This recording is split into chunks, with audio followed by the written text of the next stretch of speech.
19h45, la barrière Info-Soir, monsieur, dames, bonsoir et bienvenue à cette nouvelle session d'information du mardi 25 octobre 2022. Le président de la République du Niger, Mohamed Bazoum, a procédé ce matin sur le site du barrage de Kandaji, situé à plus de 180 km de Niamey, au lancement officiel de la construction de la ligne haute tension Kandaji-Niamey. Il s'agit de la ligne qui va transporter l'énergie électrique produite par le barrage jusqu'à Niamey. Le point avec nos envoyés spéciaux Adamou Soumana et Boubacar Souley.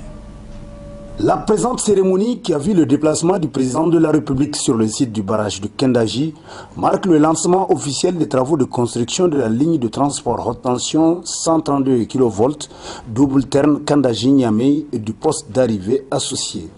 Un projet porté par l'agence de barrage de Kandaji, dont le président du conseil d'administration se réjouit de son avènement rehaussé par la présence du magistrat suprême. Occasion pour Issoufou Katambe de rassurer l'assistance et au-delà l'ensemble des Nigériens du respect du délai requis pour la fin de l'ensemble des travaux par son agence. Votre présence distinguée témoigne du grand intérêt que vous accordez au projet qui nous réunit tous aujourd'hui. Aussi, au nom de l'agence du barrage de Kandaji et à celui de tous les acteurs, je réaffirme notre engagement à tout mettre en œuvre pour achever en 2025 les travaux du génie civil du barrage, la construction de l'usine et les travaux de la ligne de transport d'énergie haute tension. Je suis particulièrement heureux d'être témoin du lancement de ce projet qui, j'en suis persuadé, aidera le Niger à migrer vers un développement économique et social profitable à toute sa population. A noter que cette ligne de transport d'énergie est entièrement financée par la Banque islamique de développement, dont le représentant à cette cérémonie n'a pas manqué de s'appesantir sur la coopération fructueuse qui lie son institution et le Niger. Ce projet, approuvé par le conseil d'administration du groupe de la BIT en mars 2016 pour un montant de 83,8 millions de dollars, vient à point nommé pour répondre un tant soit peu aux défis de développement du secteur de l'énergie et aux besoins croissants des populations du Niger. Le projet a pour objectif la baisse du coût de l'énergie. Il constitue donc un volet important de la mise en œuvre globale du programme Kandaji, qui vise à accroître l'accès à l'eau pour l'agriculture et le développement des infrastructures liées à l'approvisionnement de l'énergie. Puis vint le moment solennel du lancement des travaux de la ligne haute tension par le président de la République, qui a ensuite visité le chantier en cours du barrage. Une visite à l'issue de laquelle le chef de l'État livre ses impressions en ces termes. C'est un travail qui a avancé de façon remarquable. Parce que, en effet, nous avons exigé des autorités chinoises que la société qui fait ce barrage, qui est la plus compétente au monde, certainement, mette toute la volonté, toute l'énergie nécessaire à cet effet. Et nous avons eu une réponse positive aussitôt. Et depuis lors, vraiment, la cadence du travail a changé. L'infrastructure est en train de prendre corps, elle est en train d'émerger et nous pensons qu'en 2025, nous disposerons du barrage à la côte dont nous sommes convenus et nous disposerons aussi de la centrale électrique. En 2025, nous serons en mesure, par conséquent, de transporter l'électricité, de la produire déjà et de la transporter. Et puis, nous disposerons des quantités d'eau qui seront régulées et qui permettront le travail agricole qui est prévu dans le cadre justement de l'autre dimension de ce projet. Les travaux de la ligne haute tension Kandaji-Niamey ainsi lancés dureront 30 mois et constituent une étape importante après la fin des travaux de la première phase qui est la dérivation du fleuve intervenue le 22 août 2022. L'hôtel Radisson Blu a servi de cadre pour l'atelier de planification conjointement organisé par le programme USAID Chiga sur le programme Femmes, Paix et Sécurité. Un atelier qui regroupe des participants des régions de Niamey, Tilaberi et Difa. Aliata Salah, Nasser Seydou. Cet atelier qui regroupe les participants venus de la région de Difa, Tillabéri et Niamey vise à accompagner la mise en œuvre du plan d'action national La Femme, Paix et Sécurité de deuxième génération du Niger. L'accompagnement auquel s'engage le programme USAID Chiga à travers ce présent atelier se veut celui de formulation du plan d'action. L'objectif de cet atelier de plusieurs jours, c'est pour que nous tous ensemble co-créons la meilleure façon de mettre en œuvre les programmes USAID,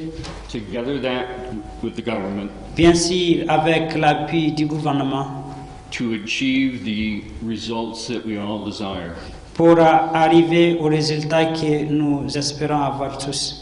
Le secrétaire général du ministère de la Promotion de la Femme salue cette initiative du programme USAID Chiga qui a pour ambition de faire des femmes des zones ciblées des agents économiques qui contribuent au relèvement et à la résilience de leur communauté face aux conflits et à l'extrémisme violent. Je me réjouis de voir le programme USAID Chiga s'engager dans une démarche volontaire, inclusive et participative d'accompagnement de la mise en œuvre de la composante Femmes, Paix et Sécurité alignée sur le plan d'action national avec pour ambition de faire des femmes des zones ciblées des agents économiques précieux qui contribuent à l'économie de leur ménage, au relèvement et à la résilience de leur communauté face aux conflits et à l'extrémisme violent. Cette ambition s'inspire largement du soutien du gouvernement américain à l'agenda mondial Femmes, Paix et Sécurité et de la stratégie d'intervention de l'USAID pour la mise en œuvre du dit agenda au Niger. Stratégie structurée autour des axes ci-après en ce qui concerne le Niger. Soutenir la préparation et la participation significative des femmes au processus décisionnel informel et formel lié au conflit. Promouvoir la protection des droits humains des femmes et des filles, l'accès à l'aide et la protection contre la violence, les abus et l'exploitation. Et encourager le gouvernement à adopter des politiques, des plans et des capacités pour améliorer la participation significative des femmes au processus lié à la paix, à la sécurité et à la prise de décision.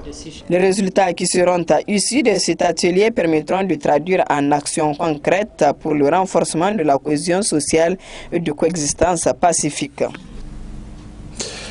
Ouverture ce matin de l'atelier de validation de l'ébauche des textes régissant le statut du blogueur au Niger. Cet atelier est organisé par l'Association des blogueurs pour une citoyenneté active ABCA avec le soutien du Fonds canadien d'initiative locale. Nafissatou Yahya Chebougisso.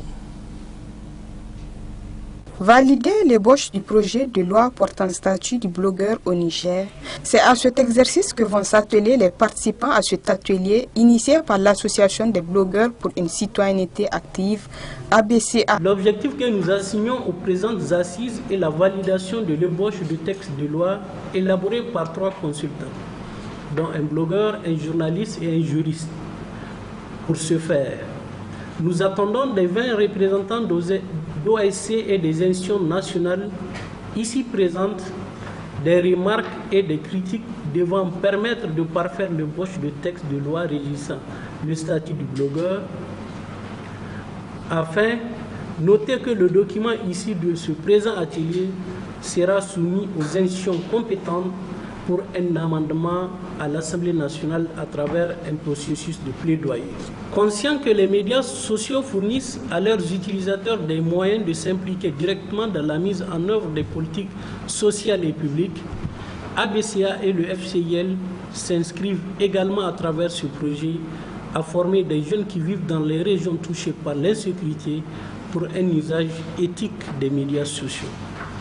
Il s'agit de contribuer à favoriser la paix et la sécurité au Niger.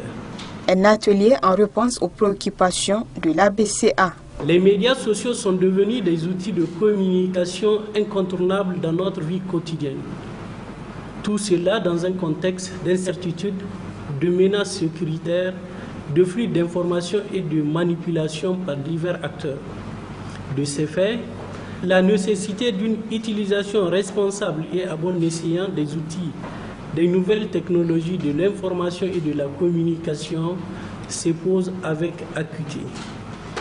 Face à cette situation, les acquis démocratiques sont régulièrement remis en cause. Au Niger, certaines activités en ligne comme le blogging ou le journalisme en ligne sont tolérées mais pas légiférées. Quoique la loi sur la cybercriminalité a tenté de réguler la blogosphère, elle contient des irrégularités et des insuffisances régulièrement décriées par les organisations de la société civile et les acteurs du système judiciaire. Ainsi, comment peut-on parler des devoirs du blogueur en l'absence de statut faisant état de sa responsabilité? En outre, sommes-nous en droit d'espérer une blogosphère sûre, sans fake news, sans atteinte à la dignité humaine, à l'absence de statut régissant l'éthique à adopter sur les médias sociaux? Dans quelle mesure peut-on assurer une protection aux blogueurs dans le cadre du travail de développement de notre pays en l'absence des textes y afférents? L'occasion a enfin été saisie par le représentant du Fonds canadien d'initiative locale, partenaire de l'ABCA dans cette initiative, pour féliciter l'équipe pour la qualité du travail abattu, avant de réaffirmer leur soutien à accompagner l'ABCA dans le cadre de la protection des blogueurs pour une citoyenneté active. Le 5 novembre prochain est la date retenue pour l'élection du futur sultan de Kachina Maradi. Il vous souviendra qu'il y avait de cela un an, le sultan Ali Zaki, qui régna pendant 16 ans, est décédé. Le processus de lui trouver un successeur est en cours. La rédaction de Labari est allée à la rencontre d'un des prétendants. Il s'agit de Rabé Hassou, dont le portrait est signé Boubacar Ibrahim Halidou Brema. Ici de l'ethnie Peul de la province de Katsina Maradi, M. Rabé Hassou est né dans cette province dans les années 1949. Son cursus scolaire débuta avec les études primaires effectuées à l'école centre appelée Bariti, où il obtient son certificat de fin d'études du premier degré. Après cette étape, il est admis pour ce qui se faisait appeler autrefois cours complémentaires pour en sortir 3 ans plus tard enseignant, métier dans lequel il a fait carrière jusqu'en l'an 2000 où il est appelé à faire valoir son devoir à la retraite. Chef du quartier Hassou de Maradi depuis 1982 à ce jour, Rabé est actuellement mari de 3 épouses et père de 38 enfants. Irréprochable selon ses proches, Rabé Hassou est aujourd'hui le choix de sa lignée qui fait partie de la cinquantaine de prétendants pour le titre du sultan au sultanat de Katsina dont les élections sont prévues le 5 novembre 2022 prochain. Optant plutôt pour la carte de l'apaisement, le cher Rabé Hassou a dans un raisonnement qu'il faut plus ou moins qualifier d'équilibré et digne de sagesse, laissant entendre que le choix du Tout-Puissant est déjà fait, tout en invitant les autres prétendants à faire preuve de compréhension en acceptant celui que le bon Dieu aura voulu comme sultan qui qu'il puisse être. Parlons à présent de violations des droits des enfants. En effet, il n'est pas rare de voir au quotidien des adultes exploiter des enfants à travers un certain nombre de pratiques dont la mendicité. Ce qui a suscité ce reportage de Ismaël Moumouni. Visible pour la plupart au niveau des faits optiques à Niamey, avec tous les dangers qu'ils encourent, ces êtres innocents et fragiles sont pour la plupart exploités par des adultes à travers la mendicité. Une situation que déplore l'ONG Jeunesse, Enfance et Migration. La situation est punaise, est plutôt déplorable. Et nous, en tant qu'organisation, on estime que vraiment ça n'est pas du tout loyal du fait qu'on utilise ces enfants. Et c'est là qu'on compromet leurs droits et devoirs en tant qu'enfants. Donc, il s'agirait du droit d'aller à l'école, le droit du bien-être, le droit de jouissance, le droit de se sentir dans une famille. Et en tant qu'organisation, nous sommes en train, nous, de mener des actions depuis lors contre ce type de traite. Au lieu de mettre fin à cette pratique néfaste au Niger, elle est même exportée dans plusieurs villes de la sous-région, ce qui du coup devient de la traite des personnes qui est pourtant réprimée par la loi.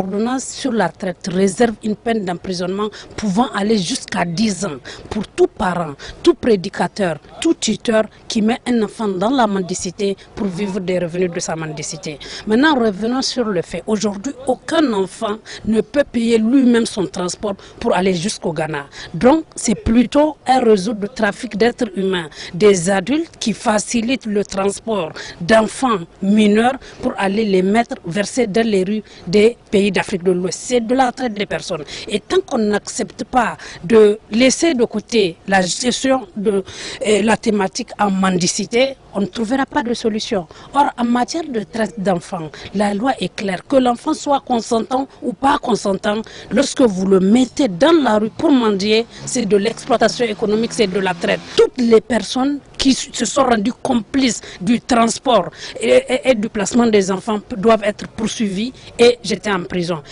La violation des droits des enfants est un véritable entrave à leur développement. Alors, quel tort ont-ils commis pour mériter ce sort? Du sport dans cette édition, la Fédération nigérienne de volleyball organise une session de formation des entraîneurs de niveau 1. Cette formation vise à renforcer la capacité opérationnelle des bénéficiaires dans le souci de faire rayonner davantage le volleyball au Niger et aussi à l'international. Ces cours des entraîneurs de niveau 1 est dispensé par un expert de la Fédération internationale du volleyball. La précision avec Hassan Saleh Mustafa et Sadoudoumi. Ils sont 26 stagiaires venus de 8 régions du Niger et ceux du Bénin qui sont appelés à suivre ce cours d'entraîneur de niveau 1 du volleyball. C'est pour vous que cette activité est destinée. Vous êtes les hommes de terrain. Il va falloir de temps à autre renforcer vos capacités pour faire évoluer le volleyball du Niger.